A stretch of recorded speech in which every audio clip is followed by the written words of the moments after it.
Report درج کروانے والے کو ہی کہتے ہیں کہ وہ خود تفتیش کر کے اصل مجرم کی نشاندہی کرے۔ انگریزوں کی حکومت میں بھی تھانوں میں یہ رویہ اختیار کیا جاتا تھا، لیکن بہت کم۔ پاکستان میں یہ رویہ اتنا زیادہ ہو گیا ہے کہ مجرموں کو کھلی چھٹی مل گئی ہے۔ حادثاتی موت یا خودکشی کے کیسوں میں تو تھانے داروں کی یہی کوشش رہی ہے کہ رسمی سی کارروائی کر کے اسے حادثہ یا خودکشی لکھ دیتے ہیں۔ اگر کوئی تھانے دار کسی کی شکایت کے بغیر اس وہم میں پڑ جائے کہ یہ موت اتفاقیہ نہیں بلکہ قتل کی واردات ہو سکتی ہے، تو اس کا نتیجہ یہی ہوتا ہے کہ وہ تفتیش کے بڑے لمبے چکر میں پڑ جاتا ہے۔ میں نے بھی جب 3 زبانوں گولی چلانے والا اور اس کے 2 دوستوں سے سنا کہ گولی اتفاقیہ لگی ہے تو مجھے اطمینان ہوا کہ یہ قتل نہیں، اور میں ایک تفتیش سے بچا۔ دیہاتیوں کو چونکہ حادثے کا علم نہیں تھا، وہ تو صرف لاش اٹھا کر لائے تھے، اس لیے میں نے ان سے مختصر سے بیانات لیے۔ دوسرے لڑکوں سے بھی بیان لیے اور ذہن میں اتفاقیہ موت رکھ کر سوال و جواب کیے۔ اس سے پہلے ایسے 2 حادثے میرے سامنے آ چکے تھے۔ اناڑی شکاری بندوق لے کر شکار کو گئے اور اپنے ایک ساتھی کو مار لائے۔ میں دفتر میں بیٹھا بیان لکھ رہا تھا، لاش پوسٹ مارٹم کے لیے لے جائی جانے والی تھی۔ اچانک باہر سے چیخیں اور دھاڑیں سنائی دیں۔ میں سمجھ گیا کہ متوفی کے لواحقین آ گئے ہیں۔ میں باہر نکلا۔ متوفی کا باپ، بڑا بھائی، ماں اور ایک جوان بہن آ گئی تھی۔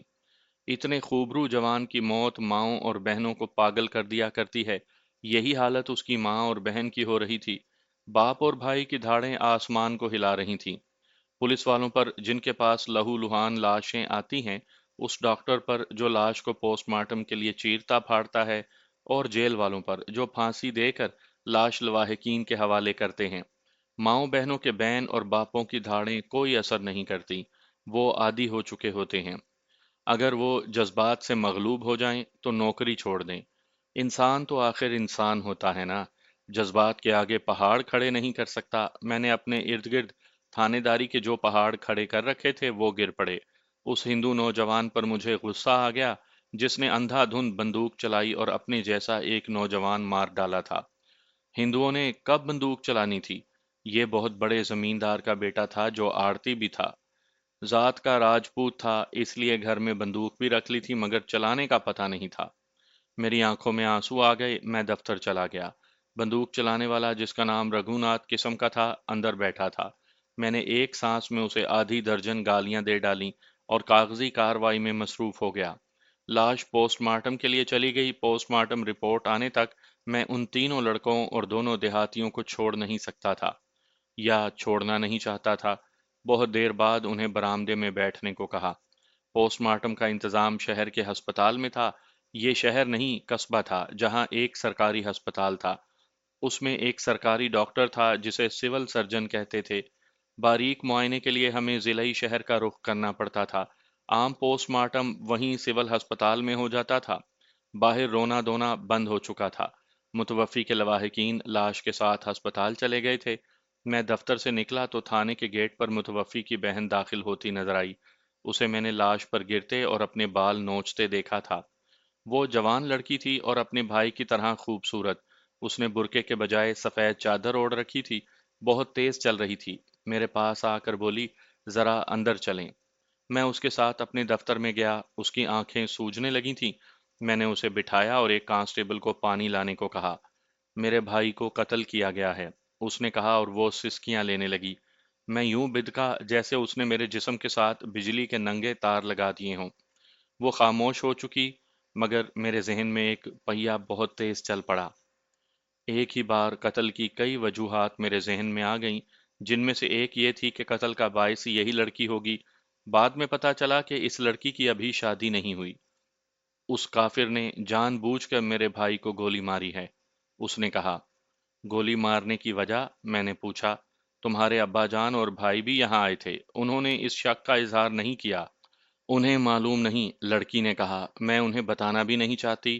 میں ہسپتال سے آئی ہوں، انہیں یہ کہہ کر آئی ہوں کہ گھر جا رہی ہوں، باہر تالا نہیں لگایا تھا۔ تم اتنی یقین سے بات کر رہی ہو جیسے تمہارے پاس قتل کا ثبوت موجود ہے۔ یہ ثابت کرنا آپ کا کام ہے، اس نے کہا۔ آپ چونکہ مسلمان ہیں اس لیے دل کی بات بتا رہی ہوں۔